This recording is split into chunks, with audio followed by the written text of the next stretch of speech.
深度评测来喽！这次邦尼会带大家透过更多的实测跟解析，来看今年 iPhone 12系列首发的2款机型。坐稳喽，我们正式开始。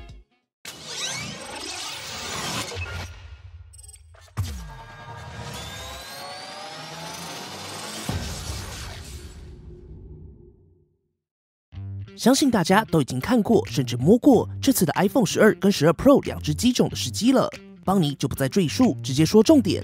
首先是这次的 iPhone 12系列都采用了 MagSafe 磁吸充电，所以记得尽量不要将磁卡放在 MagSafe 磁吸区块的背面。虽然磁力不大，但目前还是有零星的消磁案例传出。苹果副总则是说明，信用卡大多不用担心，但建议大家如果真的有放磁卡的需求，可以购买官方的 MagSafe 卡套。但邦尼还是要说一句，这次 iPhone 12在重量表现上真的好，轻的感觉是明显的。而12 Pro 在目前的配重上真的相对中规中矩，但两者平直的切边对于单手操作还是有比较大的影响，不是这么友善。在意手感的朋友，记得现场摸一下实机。而这集当然也不免俗，帮大家测试一款周边。这次帮你测试的是大家应该都非常熟悉的不变黄保护壳 Maxby 极空战甲第5代。在边框上采用的是外面硬质、里面软质的双料结构，如此一来，除了可以将透明壳完整包覆机身，更可以提升防摔性能。同样有 MIL STD810G 的军规认证，以及不会变黄的耐候测试。除此之外，外面的硬质塑胶也可以尽量避免手部跟内部的软塑胶接触，让内部更不容易因为手汗而变黄，同时也提供了1年不变黄的保护。最后，你可以依照喜好搭配上 Maxby 各式各样的背板。只要在装好边框后直接卡入就好。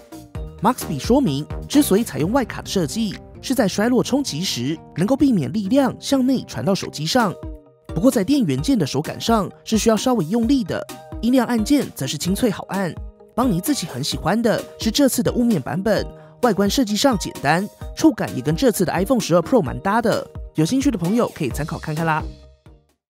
回到外观，这次想跟大家多聊的是 iPhone 12系列，虽然在正面萤幕都采用了苹果称为超磁晶盾的全新材质，提升了4倍的防摔能力，也就是苹果所说的坚固。不过在初步上手时，邦尼就已经告诉过大家，这次在萤幕上没有过往滑顺，在手感上比较涩一些。大家都知道，抗刮跟防摔两者是相对的，提升了防摔能力的超磁晶盾，大家都预期在抗刮效果上稍微有所下降。不过在大多的实测结果中，其实跟玻璃硬度差异有限，应该主要还是受益于苹果针对超磁晶盾进行双离子交换，进而强化萤幕的抗刮性能。但在这个险峻的环境中，灰尘还是容易在萤幕上留下刮痕。整体来看，超磁晶盾有更好的防摔表现，但萤幕防刮跟过往差异有限，还是要注意一下。就以邦尼来说，手上的 iPhone 12萤幕表面已经出现了几道小细纹。但好玩的是，前几天经过 A13 的 Apple Store， 看到几乎每一只 iPhone 12跟12 Pro 都已经遍布伤痕。相比之下，这些小刮痕是打不倒我的。好啦，总之就是这次国内外都有比较多使用几天后萤幕刮伤的案例，在意的朋友记得贴个保护贴，裸机的朋友小心使用咯。相机部分，为了保留更多时间给实测结果，这边邦尼就简单带一下规格。iPhone 12 Pro 总共有3镜头，包含广角、超广角以及2倍光学望远镜头，同时有 LiDAR， 能够帮助 iPhone 12 Pro 系列在低光下有更好的对焦性能。而 iPhone 12这边则是有广角以及超广角2颗镜头，没有望远也没有 LiDAR。而关于 LiDAR， 透过我们的红外线摄影机，可以更容易看到实际的运作状况。简单来说，透过 LiDAR，iPhone 12 Pro 可以更精准侦测物体的深度距离，并且结合相机模组进行对焦或是主体边缘的计算。同时也可以看到，苹果采用的 LiDAR 模组在侦测面积跟距离上都有非常不错的表现。目前 LiDAR 在实测上最大的差异，就是在低光的人像模式中，针对透明玻璃的边缘侦测。简单来说，过往没有 LiDAR 的机种，例如 iPhone 11 Pro， 在判断物体前后时，无法有精准的侦测深度资讯，只能够透过 AI 进行学习跟预测。但有了 LiDAR 的 iPhone 12 Pro， 就可以侦测到透明玻璃深度距离，进而更好的辨识物体的边缘轮廓。在样张上的差异还是比较明显可见。不过在一般场景中，其实 LiDAR 在最终结果的差异就比较有限一些。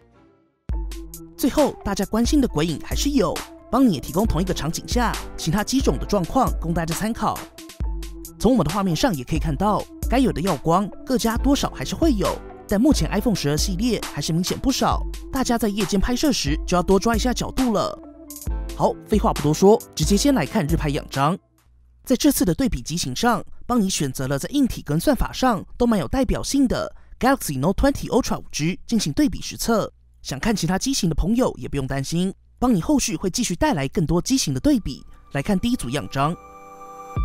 首先看到主镜头，可以看到 iPhone 12跟12 Pro 在调校上还是比较一致，细节保留也都有不错的表现。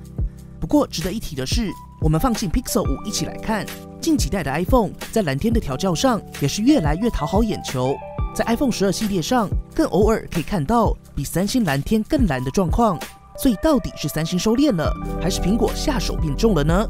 在这组样张的右下暗部，则是可以看到 Note 20 Ultra 有更好的暗部细节保留。接着就会是差异比较大的地方了，可以看到这次的 iPhone 12系列依旧在 HDR 高光抑制表现稍微偏弱，左侧的白色建筑基本是过曝的，也产生了无法透过算法修正的光晕。而 Note 20 Ultra 这边则是更好的还原建筑的外观细节。在超广角镜头的 HDR 表现上，结果相似。这组标准的蓝天白云 HDR 逆光场景中，左上的云层细节已经有些过曝。这个状况在 iPhone 12跟12 Pro 基本一致。我们换到同一个场景的另一个天气，可以看到从上一代的 iPhone 11一直到 iPhone 12，苹果事实上有针对逆光场景的 HDR 算法进行强化。不过，若是跟 HDR 算法第一梯队的 Pixel 5，还有更加激进的 Note 20 Ultra 相比，今年在 HDR 的表现上，依旧还是苹果的弱项。不过不得不说 ，iPhone 12系列的相机体验还是相当稳定，不论是主镜头或是超广角镜头，在日拍中大多都有不错表现。在超广角的画面边缘细节上，表现也是相对不错。接着来看变焦，首先来看2倍变焦。在这组样张中 ，iPhone 12 Pro 受益于2倍的光学镜头，在细节保留上的确有更优势的表现。其他3支采用数位变焦的机型差异不大。在5倍变焦之下，没有望远镜头的 iPhone 12细节损失还是比较明显。5倍也是 iPhone 12的最大放大倍率了。不过惊喜的是 ，Pixel 5虽然同样没有望远镜头，但受益于 Google 的变焦算法，在最终的结果中其实也有不错的表现。而拥有5倍光学变焦的 Note 20 Ultra 这边就不用多说了，高倍率变焦一定是它的主场。尤其到了10倍时，大家就直接看画面吧。接着我们来看夜拍样张。今年的 iPhone 12跟 iPhone 12 Pro 硬体升级比较有限，主要还是算法上的差异。所以跟 Note 20 Ultra 这类采用新一代大感光元件的机种对比之下， iPhone 12系列在夜拍的细节保留还是相对弱势。而在开启夜景模式后，可以看到明显的细节提升，不过画面噪点会比较明显。如果跟夜拍算法实力坚强的 Pixel 5相比， iPhone 12系列虽然还是有些微差距，但在今年的夜拍算法上已经有更加接近 Pixel 的细节保留。而另一个大家关心的重点就是超广角镜头。上一代的 iPhone 11系列因为超广角镜头不支援夜景模式，所以也常被大家说到了夜间 iPhone 11就少了一颗镜头。不过在12上也终于支援夜景模式了。我们直接来看样张。放大来看左下角，可以看到 iPhone 12系列这颗超广角镜头，在开启夜景模式前，细节保留还是稍微偏弱。在开启夜景模式之后，我们放大到建筑来看，一样是开启前后有所提升，但跟其他机型对比之下，超广角的细节保留还是有进步空间。在接下来这组样张中，我们放大到右上建筑暗部，基本可以得到一致结果。好，我们先看到这里。在一轮测试后，邦尼会认为 iPhone 12以及12 Pro 在夜拍结果上比较偏向常规升级，跟另外2只机种相比 ，iPhone 12 Pro 还是稍有差距。但若是以历代 iPhone 来看 ，iPhone 12系列的确在夜拍上有比较大的进展。所以我们就先来看更多样张，等后续硬体升级的 Pro Max 出来，再一起对比会比较有看头一些。也期待苹果可以持续针对 iPhone 12系列在夜拍算法上更新。整体来看，今年的 iPhone 12系列在拍照上的确有所升级，不论是日夜拍都有。不过在日拍上 ，HDR 算法依旧保守，跟主流旗舰有一定的差异。但除此之外，3颗镜头都有非常稳定的实拍表现，也算是好拍的机种。而在夜拍上，受限于硬体升级不大，所以在实拍效果上跟采用新一代大感光元件的机种相比，差距较为明显。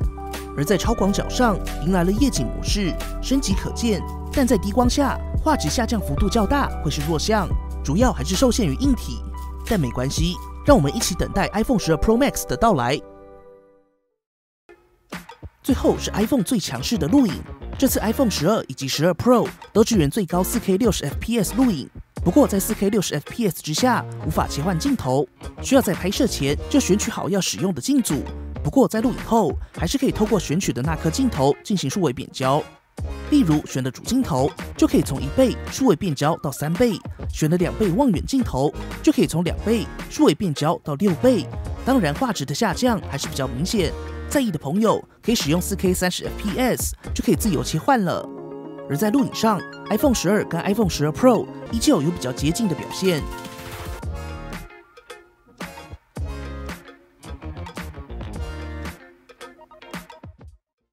这次大家关心的另一个重点就是 iPhone 12系列支援 Dolby Vision。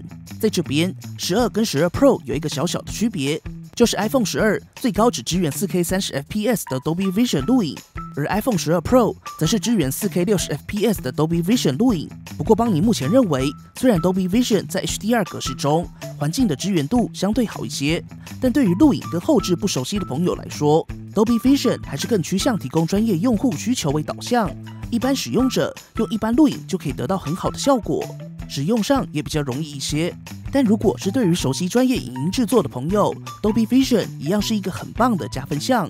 对创作者来说，可以依照生活记录跟创作两个不同使用情境进行切换。在播放 HDR 影片时， iPhone 的相簿自动调整更符合画面所需的萤幕亮度，完整发挥 HDR 影片的魅力。重点是 iPhone 12系列所拍摄的 HDR 影片在动态范围上有非常不错的表现，而且在 iPhone 上可以直接编辑 HDR 影片。最棒的是，编辑完的影片依旧是 HDR， 不会因此被压缩，意味着你可以在 iPhone 上进行简单的画面调整，接着快速的运用编辑完的 HDR 影片。不过，如果要透过第三方 App 编辑 HDR 影片，目前大多还是不支援，还需要一点时间，生态才能跟上。但整体而言，今年的 iPhone 12 Pro 依旧是录影好机，不论在稳定、宽容度表现都非常不错。邦尼真的很期待 Pro Max 的全新镜组所带来的提升。这边邦尼也提供一些样片给大家参考。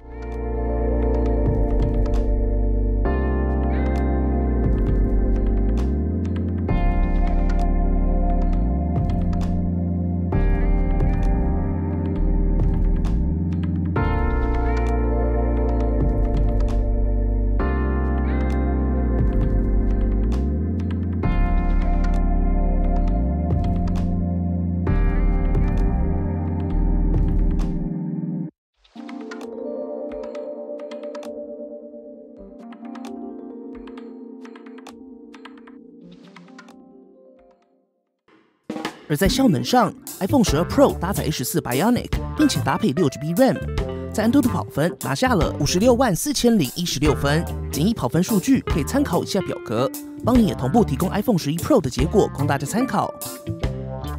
而 iPhone 12同样采用 A14 Bionic， 不过搭配的是 4GB RAM。简易结果可以参考以下表格，更多跑分内容一样可以在 expand.com 上浏览到完整测试结果。整体来说，这次 A14 Bionic 性能提升还是有，但没有一秒感到强大的感觉。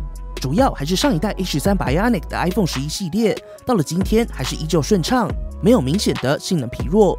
根据苹果官方资讯来看，这一代的 A14 主要还是持续深耕神经网络，并且针对系统效能进行更合理的分配。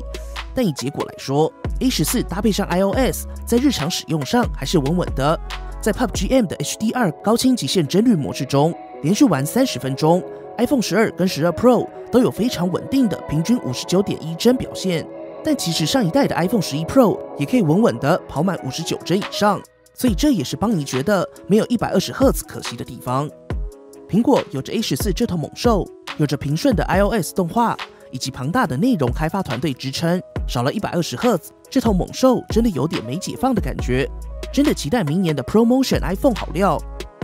在散热表现上 ，iPhone 12系列所搭载的 A14 Bionic 在 PUBG M HDR 高清极限帧率连续30分钟游戏后 ，iPhone 12正面最高达到了44.6度，背面则是47.7度，主要的发热区域在背面右侧。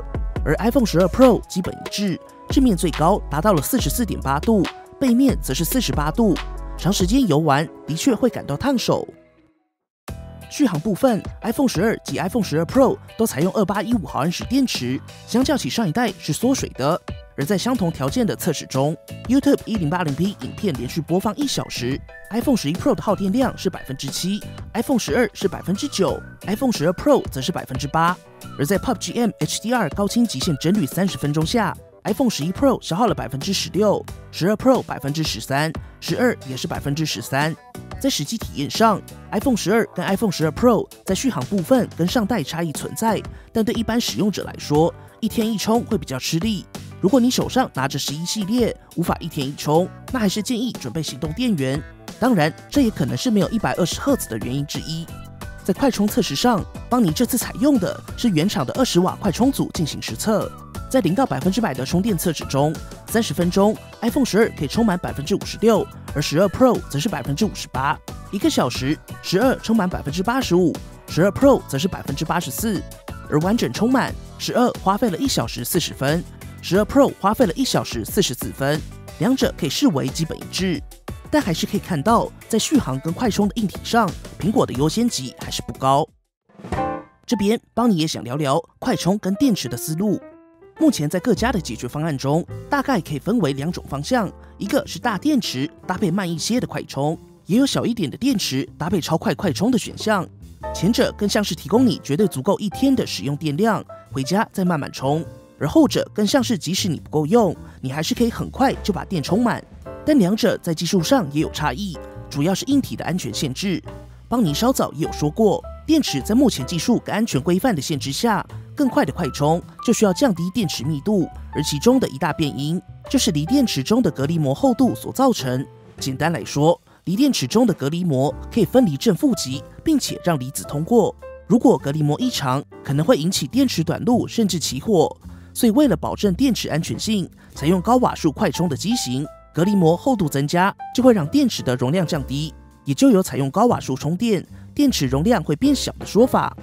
如此一来，市场就形成2派：大电池加慢一点的快充，提供你绝对足够1天的使用电量，等到回家再慢慢充；而另一派则是提供小一点的电池，尽可能满足1天需求，但需要时还是可以很快就把电充满。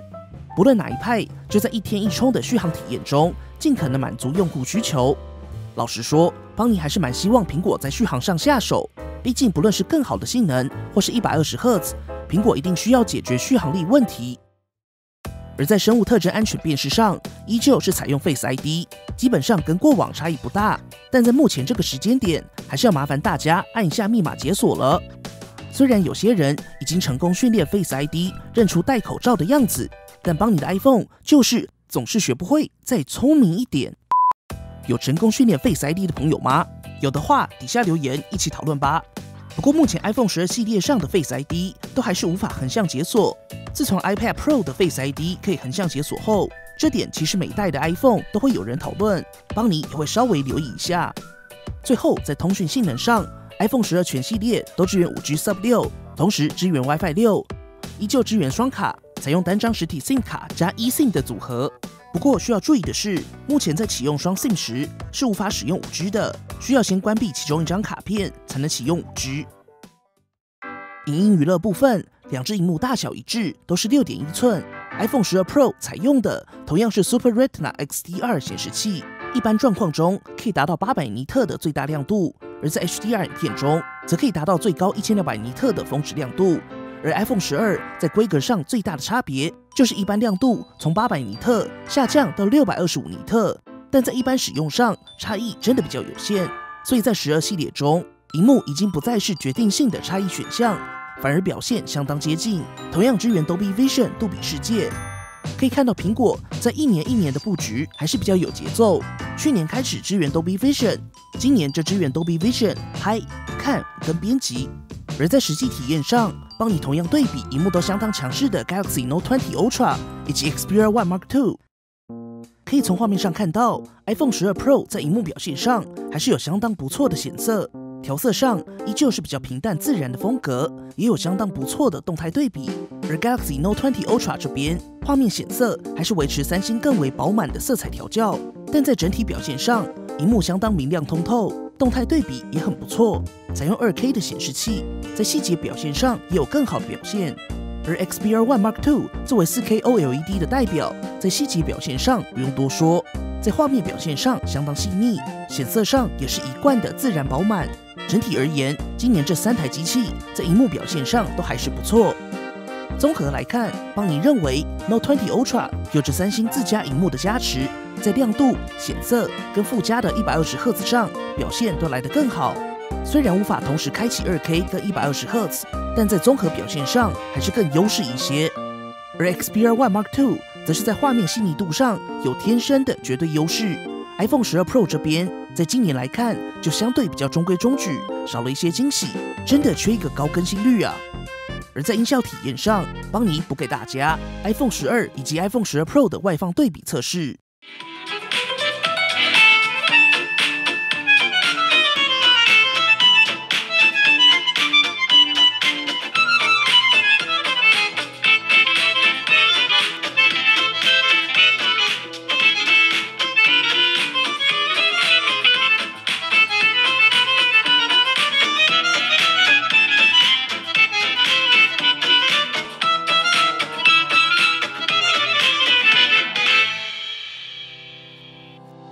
选购建议部分，邦尼也说了不少。虽然今年的 iPhone 12涨价，12 Pro 降价，但 iPhone 12依旧会是邦尼认为最值得下手的版本。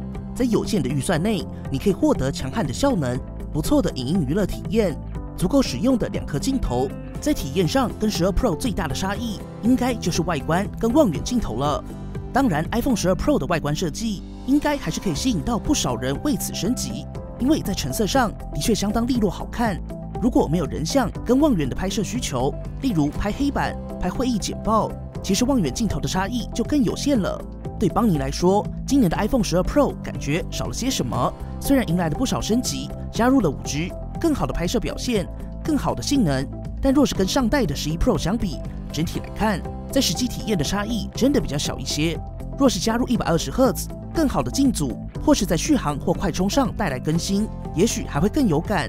但的确，对苹果来说 ，iPhone 12系列整体亮点已经足够。